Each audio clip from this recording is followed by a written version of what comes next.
자, 예전에 미국의 어느 신학자가 말하기를 교회에는 네 종류가 있다고 하면서 영어 M자를 사용하여 교회를 네 단계로 분류하였습니다.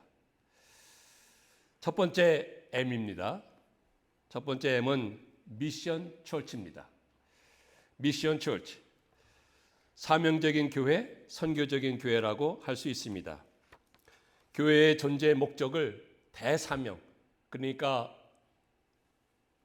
복음으로 영혼을 구원하는 일과 하나님 나라를 확장한다는 이 대사명에 두고 복음 전파를 최우선순위에 두는 교회를 말하는 것입니다. 사도행전에 나오는 초대교회는 선교 사명적인 그 모델 교회인 것입니다. 성령께 사로잡혀서 성령의 충만함으로 선교적 사명에 온전히 헌신한 교회로서 모든 성도들이 열정으로 성령에 충만하여 부활하신 예수 그리스도를 구원자, 구세주, 주님으로 증거하는 교회가 바로 이 미션 처치, 선교적 교회, 사명적인 교회라고 하는 것입니다. 두 번째 M입니다. 두 번째는 미니스트리 처치, 목회적인 교회, 사역적인 교회라고 할 수 있습니다. 죽어가는 영혼 살리는 일과 복음 전파하는 일에는 교회가 관심을 두지 않고 사역 중심, 교회 내에서의 어떤 프로그램 중심이 된 교회를 말합니다. 한마디로 내 교회 중심의 교회인 것입니다. 그리고 세 번째 M입니다. 그것은 Maintenance Church, 현상 유지적 교회라고 할 수 있습니다. 내 교회 중심의 그 목회적인 교회가 점점 안 좋은 방향으로 나아갈 때 현상 유지적 교회가 되고 마는 것입니다. 뭔가 새로운 시도보다는 안정성을 추구하며 현실 안주를 선호하는 그런 교회가 되는 것입니다. 예배당도 있겠다. 교인도 상당수가 있겠다. 새로운 어떤 사역에 신경 쓰지 않는 것입니다. 복음 전파하는 것도 없고 교회 내 특별한 사역도 없는 마치 동물이 겨울잠을 자는 그런 형태의 모습, 그런 교회를 가리켜서 메인터넌스 처치, 현상유지적 교회라고 하는 것입니다. 그리고 네 번째 M, 그것은 뮤지엄 처치입니다. 뮤지엄, 박물관 교회, 전시관 교회라고 할 수 있습니다. 과거 역사나 전통에 치중하는 교회입니다. 역사와 유물을 보존하고 전시하듯이 신앙의 어떤 외적인 형식만 남아있는 교회인 것입니다. 생명력도 없습니다. 열정도 없습니다. 감격이나 회개의 눈물도 없습니다. 헌신이나 섬김도 없는 교회인 것입니다. 예배나 모임에 있어서 어떤 활기도 없고 역동감도 없어서 마치 습관적으로 어떤 그 관성의 법칙만 존재하는 그런 교회인 것입니다. 여러분, 박물관에 가면 미라가 전시되어 있습니다. 그래서 이 박물관 교회는 미라 같은 성도라는 외적인 모습만 갖고 있는 그런 교회, 그것을 가리켜서 뮤지엄, 박물관 교회라고 하였던 것입니다. 자, 이렇게 네 교회가 있다고 한다면 과연 우리 교회는 어느 교회에 해당한다고 생각하십니까? 아니, 교회적인 측면뿐만 아니라 우리 개개인, 더 중요한 우리 개개인의 신앙 상태는 어디에 해당된다고 생각하십니까? 이 시간 우리 스스로 진지하게 생각하고 분석을 해보아야 합니다. 그래서 다시금 복음의 열정을 가지고 지상명령인 주님의 말씀을 가르쳐 지키는 제자를 삼는 교회, 곧 주님이 기뻐하시는 교회로의 소망과 꿈을 가지고 전진하는 그러한 교회, 그러한 성도, 그러한 성도로 탈바꿈해야 하는 것입니다. 새로워져야 하는 것입니다. 그렇지 않으면 박물관 교회, 박물관 교인 성도가 되고 마는 것입니다. 매우 슬프고 안타까운 일이 아니겠습니까? 이렇게 되지 않기 위해서는 오늘 주님의 말씀, 새 포도주는 새 부대라는 말씀에 귀를 기울여야 합니다. 새 포도주는 한마디로 말씀드려서 주님의 복음의 말씀입니다. 생명 있는 복음의 말씀. 그 생명 있는 복음의 말씀, 그것은 새 부대에 넣어야 하는 것입니다. 새 부대라 함은 정말로 복음의 말씀을 담을 수 있는 그런 그릇으로서 변화된 마음, 성령의 인도를 온전히 받는 마음, 성령의 충만함으로 헌신된 마음의 그릇이라는 것입니다. 그런 그릇에 복음의 말씀, 생명의 말씀이 담겨져야 하는 것입니다. 그래서 오늘 말씀을 들으면서 접하면서 우리의 마음이 변하고 우리의 생각이 변하고 그야말로 수십 년간 굳어져 있는 어떤 고정관념이 바뀌고 변화되고 새로워지고 탈바꿈하는 그런 절박한 마음으로 오늘 주의 음성을 들었으면 참으로 좋겠습니다. 오늘 본문 말씀은 세례 요한의 제자들이 예수님께 찾아와서 질문을 하게 됩니다. 당시 세례 요한은 헤롯 왕의 잘못을 책망하고 질타한 대가로 인해서 투옥된 감옥에 갇혀 있는 상태입니다. 그렇기 때문에 그 세례 요한의 제자들은 금식을 하고 슬퍼하는 가운데 있었습니다.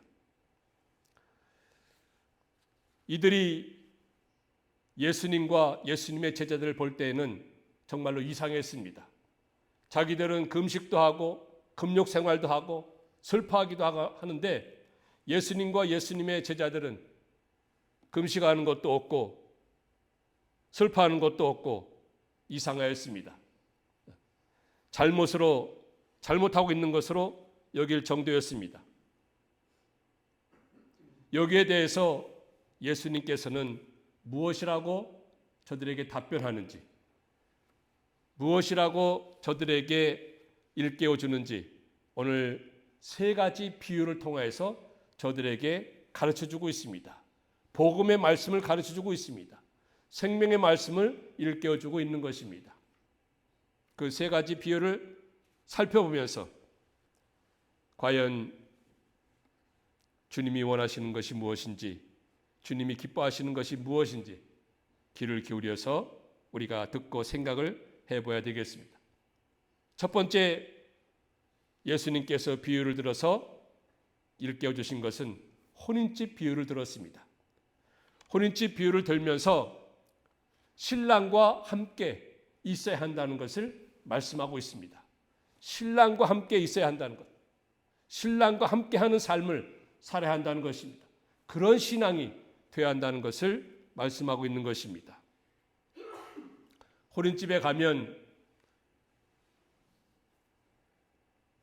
신랑 신부의 결혼식을 축하하기 위해서 친구들이나 축하객들이 모이게 됩니다. 저들은 유대인 전통에 보면은 저들은 일주일 정도씩 이렇게 축하연을 가지고 결혼식도 하고 그러는데 그렇게 모여가지고 있을 때 신랑과 함께 있기 때문에 저들은 정말로 기뻐합니다. 즐거워합니다. 좋아합니다. 흥겨워합니다. 신랑과 함께 있기 때문입니다. 하지만 신랑을 빼앗길 날이 오는데 그때에는 슬퍼할 것이라고 예수님께서 말씀합니다.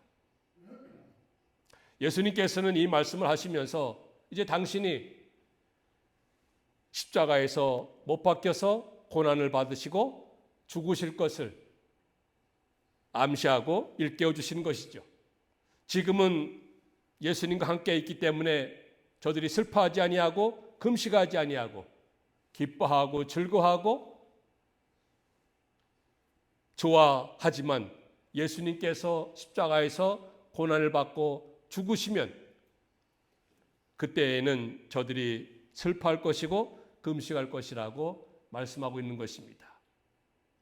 예수님께서 이와 같이 말씀하는 때에는 오늘 우리가 깨달을 것이 있습니다. 그것은 신약시대 우리 모든 성도와 주님과의 관계는 주님은 신랑이시고 우리 모든 성도는 신부인 것입니다. 그래서 마태복음 25장과 에베소 5장에 보면은 예수님께서는 영적으로 볼 때 우리의 신랑 되시고 우리는 영적으로 볼 때 모든 성도들이 다 신부와 같다는 것입니다. 그래서 신랑 되시는 주님과 함께 있어야만, 그리고 함께 있을 동안에는 거기에는 슬픔이 없고 금식할 수가 없고 늘 기쁨이 있고 즐거움이 있고 신바람 나고 신명 나고 행복한 그런 성도의 삶이 된다는 것을 가르쳐주고 있습니다. 그러므로 중요한 것이 무엇입니까? 그것은 신랑과 함께 있어야 하는 것입니다. 신랑 되시는 주님과 함께 하는 그런 삶인 것입니다.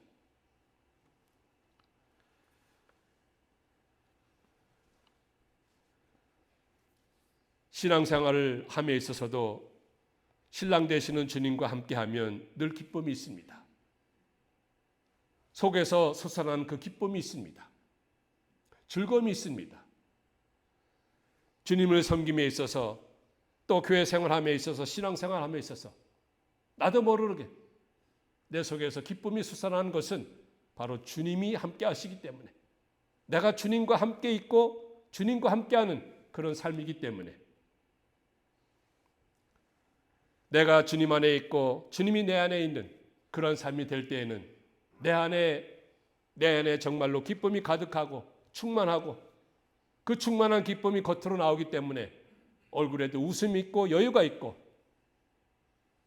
행복한 그런 삶을 살게 되는 것입니다.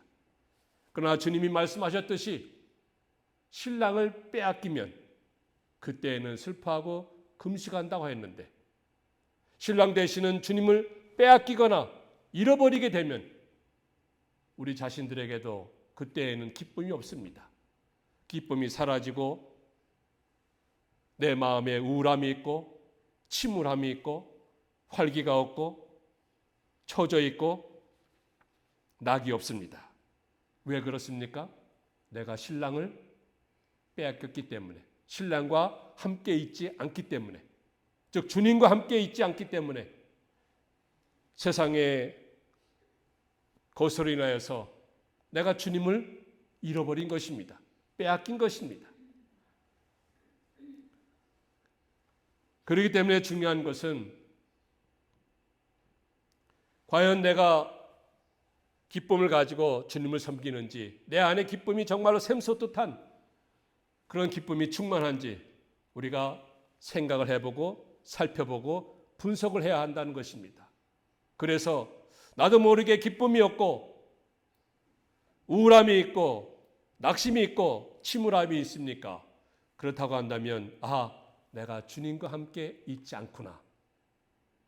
주님이 말씀하십니다. 주님을 어디에서 어떻게 잃어버렸는지 누구에게 무엇에 빼앗겼는지 생각해 보라고 했습니다. 누가복음 2장에 보면 예수님께서 12살 때에 그 일이 잠깐 소개가 되고 있습니다. 예수님의 부모님 그러니까 요셉과 마리아 그리고 예수님 12살 되신 그 예수님과 함께 갈릴리에서 예루살렘으로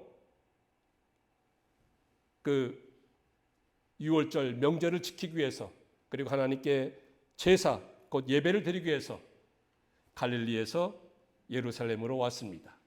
그 모든 예배와 그 절차 다 마치시고 고향 집으로 이제 돌아갔습니다. 그 부모는 예수님이 함께 하는 줄 알고 하루길이나 갔습니다. 보니까 예수님이 없어요. 예수님을 잃어버린 것입니다. 그런데 저들이 어떻게 생각했는가 하면은 예수님께서 동행하시는 줄 생각하고 라는 성경 말씀이 기록되어 있습니다. 예수님이 자기들과 함께 동행하는 줄 알고 예수님이 함께 저들과 함께 있는 줄 잘못 생각하고 있다는 것이었습니다. 그렇게 생각하고 하루길이나 갔습니다. 그때 깨달았죠. 깨닫고는 다시금 예루살렘으로 돌아갔을 때 그곳에 예루살렘 성전에서 예수님께서 그 서기관들과 유대인들과 의논하고 논의하는 것을 이제 보게 되었던 것입니다. 그곳에서 예수님을 다시금 찾게 된 것이었습니다. 요한계시록 2장에 보아도 예수님께서 에베소 교회에 대해서 지적해 주신 것이 있는데 그 말씀이 무엇입니까? 저들의 처음 사랑을 잃어버렸습니다. 그때 예수님께서 어디에서 어떻게 잃어버렸는지 생각하고 라고 말씀하고 있습니다. 생각하고. 거기서도 생각해. 그렇기 때문에 내가 현재 나 자신을 진지하게 생각하고 살펴볼 때 정말로 신랑 되시는 예수님과 함께 있습니까? 아니면 예수님을 세상에 무엇에 빼앗겼습니까? 아니면 예수님을 잃어버렸습니까? 거기에는 기쁨이 없습니다. 즐거움이 없습니다. 또 흥겨움이 없습니다. 조화라함이 없습니다. 신명나는 신바람 나는 것이 없습니다. 늘 우울합니다. 처져 있습니다. 이렇다고 한다면 내가 정말로 신랑 되시는 주님과 함께 있지 않고 있구나 생각하여서 다시금 정말로 주님을 찾아야 합니다. 주님을 찾아야 합니다. 오늘 본문의 말씀대로 정말로 금식이라도 하면서 예수님을 신랑 되시는 예수님을 찾아야 하는 것입니다. 그리야 할 때 다시금 기쁨이 내 마음속에서 솟아나게 되고 우리의 모든 삶의 영역에서도 정말로 행복한 복된 삶을 살아가게 된다는 것을 우리는 꼭 믿어야 하는 것입니다. 그것이 오늘 새 포도주, 즉 주님의 복음의 말씀을 새 부대에 담는 그러한 첫 번째 단계라고 말씀드리는 것입니다. 정말로 내가 지금 이 시간에 나의 상태를 볼 때에 예수님과 함께 하고 있는 그런 삶인지, 아니면 예수님의 부모님처럼, 아니면 에베소 교회처럼 잘못 생각하고 있는 것인지, 착각하고 있는 것인지, 어디에서 잃어버렸는지, 무엇에 빼앗겼는지 우리가 생각을 하고 다시금 주님을 찾는, 다시금 주님과 동행하고 주님과 함께하고 주님과 함께 있는 그런 삶을 살아서 저희들의 삶 가운데 기쁨이, 즐거움이, 행복함이 넘치는 충만한 그런 삶을 살아가시는 여러분들 되시기를 축원합니다. 두 번째로 예수님께서 어떤 비유를 들으시면서 깨우쳐 주십니까? 그것은 생배 조각입니다. 생배 조각을 낡은 옷에 붙이지 않아야 하는 것입니다. 오늘 본문 말씀 16절에 나오죠. 생배 조각을 낡은 옷에 붙이는 자가 없다고 했습니다. 이는 그 기운 것이 그 옷을 당겨 헤어짐이 심하게 된다고 했습니다. 여러분, 생배라고 하는 것은 한 번도 세탁한 적이 없는 그런 옷감입니다. 그래서 이것을 물에다 세탁을 한다든지 하고 이제 말리게 되면 어떻게 되죠? 당연히 줄어듭니다. 자, 그런 그것이 생배 옷감인데, 자, 이것을 오래된 옷, 그야말로 구멍이 났다고 합시다. 예전에는 다 구멍이 난 옷이라든지 이거 다 기워서 입고는 그렇게 하였는데 요즘은 그러지 않지만은요. 어쨌든지 당시 상황을 볼 때에 구멍이 난 옷을 이런 생배 조각을 대고 기운다고 합시다. 그러면 이 생배 조각은 줄어듭니다. 줄어들기 때문에 구멍이 났다든지 헤어진 옷이 더 못 쓰게 되는 거예요. 그래서 생배 조각을 낡은 옷에 붙이는 자가 없다고 한 것입니다. 여기에서 생배 조각이 무엇입니까? 생배는 예수님으로부터 시작되는 복음의 말씀, 이 생명의 말씀, 살아있는 말씀을 상징하는 것입니다. 그리고 낡은 옷은 무엇입니까? 낡은 옷은 유대교, 바리새인들이 가르치는 유대교의 어떤 잘못된 전통이나 관습, 쉽게 말씀드려서 저들이 그야말로 일주일에 2번씩 금식한다든지 금욕적인 삶을 살아야 한다고 강조한다든지 등등 여러 가지 유대교 잘못된 전통과 관습이 있었는데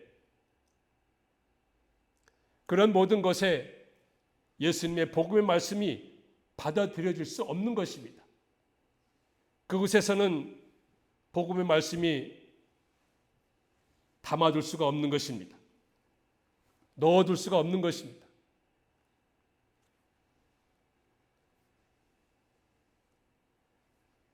생명의 말씀과 예수님의 복음의 말씀과 전혀 조화를 이루지 못하는 것을 가르쳐주고 있습니다.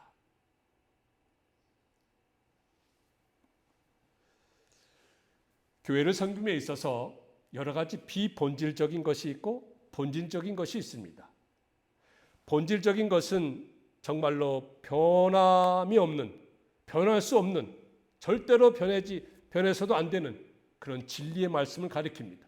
생명의 말씀, 복음의 말씀, 진리의 말씀은 이것은 본질적인 것이 되어서 절대로 변해서도 안 되고 가감되어서도 안 되고 변할 수가 없는 것입니다. 그러나 비본질적인 것이 있어요. 이것은 시대에 따라서, 환경에 따라서, 사람에 따라서, 어떤 지역에 따라서 달라질 수도 있고 변할 수도 있는 것입니다. 왜요? 중요한 것이 무엇이기 때문에? 바로 본질적인 복음의 말씀이기 때문인 것입니다. 예를 들어서 성경적인 예를 들자면 예수님 당시 또 사도 바울 당시에 할례 문제가 대두되었습니다. 구약의 전통적으로는 모든 그 남자는 다 할례를 받아야 했습니다.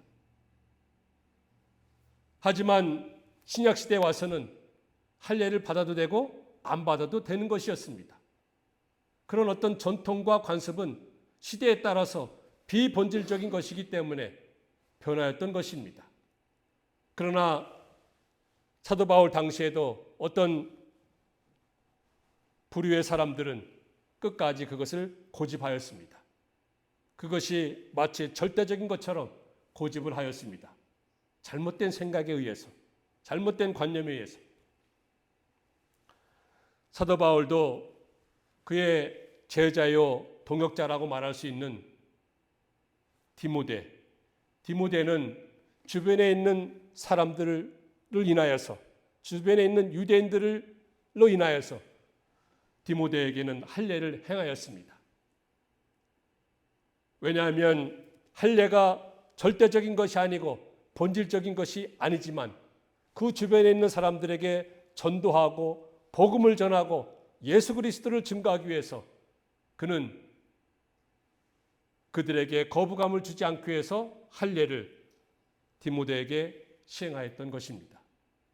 하지만 반대로 똑같은 바울의 제자요 동역자라고 말할 수 있는 디도라는 사람이 있었습니다. 디도에게는 할례를 행하지 아니하였습니다. 왜냐하면 그것은 진리의 문제고 신학적인 문제고 그것은 복음의 문제이기 때문에 디도에게는 할례를 행하지 아니하였습니다. 그래서 이런 문제들은 해도 되고 안 해도 되고 또 시대에 따라서 환경에 따라서 지역에 따라서 그것은 변할 수가 있는 것입니다. 또 교회를 볼 때에 지난주에 저희들이 성찬 예식을 거행하였습니다. 성찬 예식을 함에 있어서 어느 교회에서는 매주 성찬 예식을 행하기도 해요. 매주 하는 데가 있습니다. 그리고 어느 곳에서는 한 달에 한 번씩, 바로 이 중국인 교회도 한 달에 한 번씩 한다고 하였습니다. 그리고 저희 같은 교회는 이제 때때로 하게 됩니다. 이것은 사실 비본질적인 거예요. 성찬 예식을 행하는 그 횟수는 비본질적인 것이 되는 것입니다. 너무 자주 하게 되면 자칫 잘못하면은 어떤 그 의미가 흐려지고 옅어지고 습관적이 되고 의식적이 될 염려가 있습니다. 그렇기 때문에 때때로 우리는 행하는 것입니다. 만약에 성경 말씀에 매주 행해야 한다 말씀하였더라면 우리는 매주 순종해서 그것을 해야 할 것입니다. 하지만 그런 말씀은 전혀 없거든요. 그렇기 때문에 어떤 그 횟수나 이런 것은 비본질적인 것이 되어서 이것은 상황에 따라서 변하게 된다는 것입니다. 그래서 제가 말씀드리는 그 의도는 무엇인가 하면 정말로 복음의 말씀, 이 생명의 말씀, 어떤 전통이나 관습이나 어떤 의식에 묶여둘 수 없는 것입니다. 그것에 영향을 받아서도 안 되고 영향을 주어서도 안 되는 것입니다. 왜냐하면 중요한 것은 오늘 비유에서 나오는 그 생배조각, 즉 예수님의 복음의 말씀, 진리의 말씀, 생명 있는 말씀이기 때문인 것입니다. 그렇다고 한다면 나는 은혜에 젖어서 주님으로부터 시작된 그 복음의 말씀에 삶을 살고 있는지 질문을 해봐야 합니다. 아니면 과거로부터 내려오는 어떤 율법적인 전통이나 의식에 젖어 그것을 고집하면서 삶을 살고 있는지 우리는 늘 생각하면서 살펴보면서 신앙생활을 해야 할 것을 여기에서 가르쳐주고 있습니다. 자, 세 번째로 예수님께서 어떤 비유를 들으셨습니까? 그것은 새 포도주를 낡은 가죽 부대에 넣지 말아야 한다는 것을 가르쳐주고 있습니다.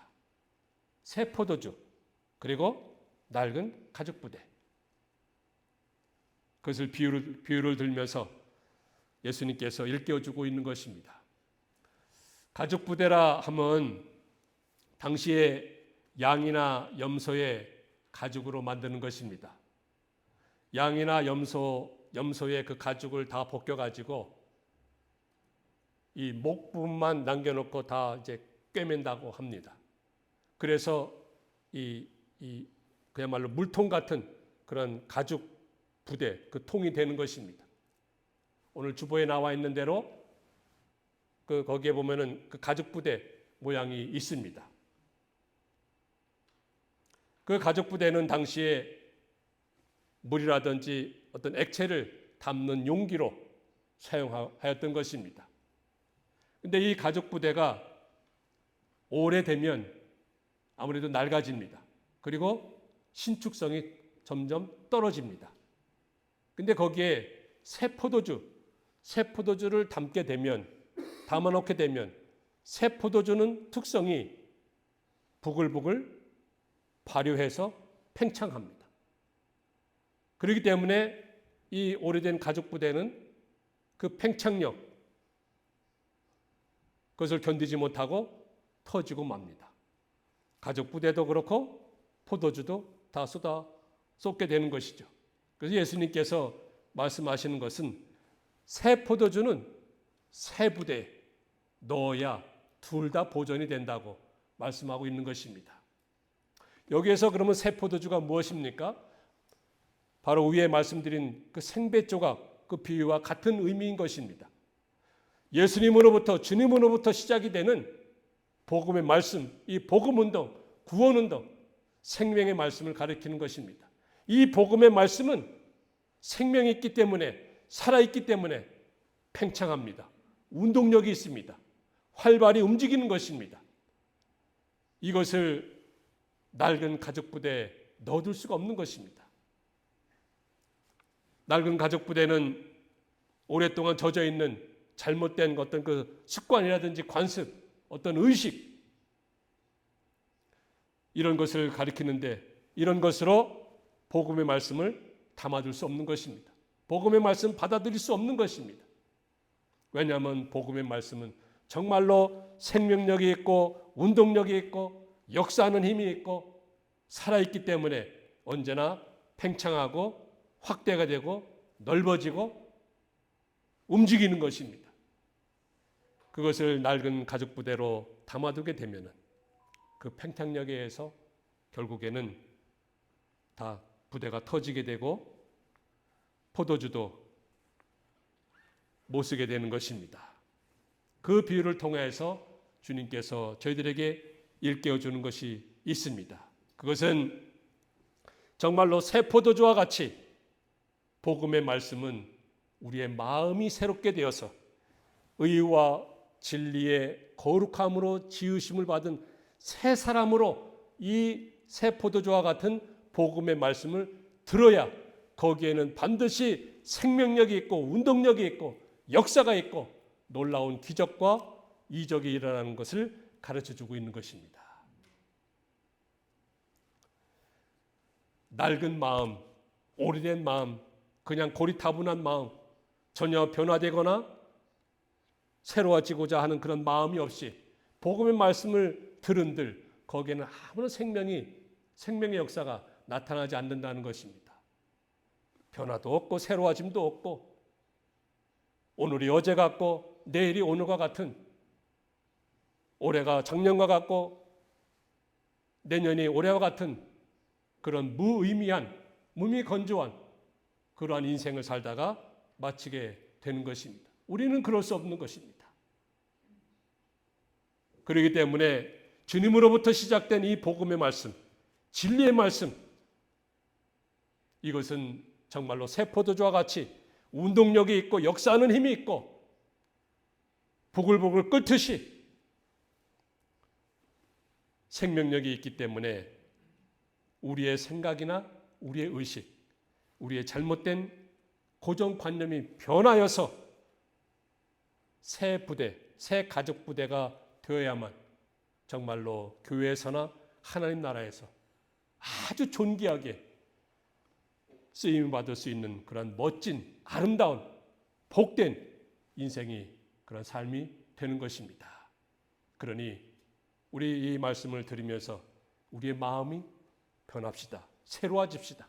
생각이 바뀌고 고정관념이 변하고 탈바꿈합시다.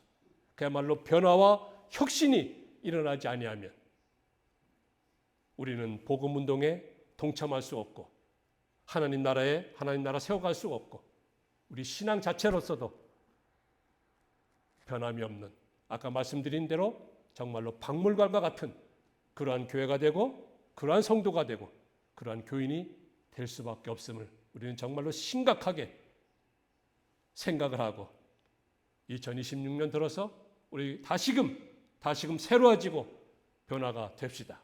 우리의 생각이 변하고 우리의 의식이 변하고 고정관념이 변하고 그럴 때 우리의 삶이 변화가 되고 놀라운 역사와 축복의 그런 기적이 우리의 삶 가운데 일어날 줄 믿는 것입니다. 이러한 놀라운 은혜 날마다 맛보면서 하나님 앞에 영광 올려드리는 저희 모든 드린 성도들 다 되시기를 주의 이름으로 축원합니다.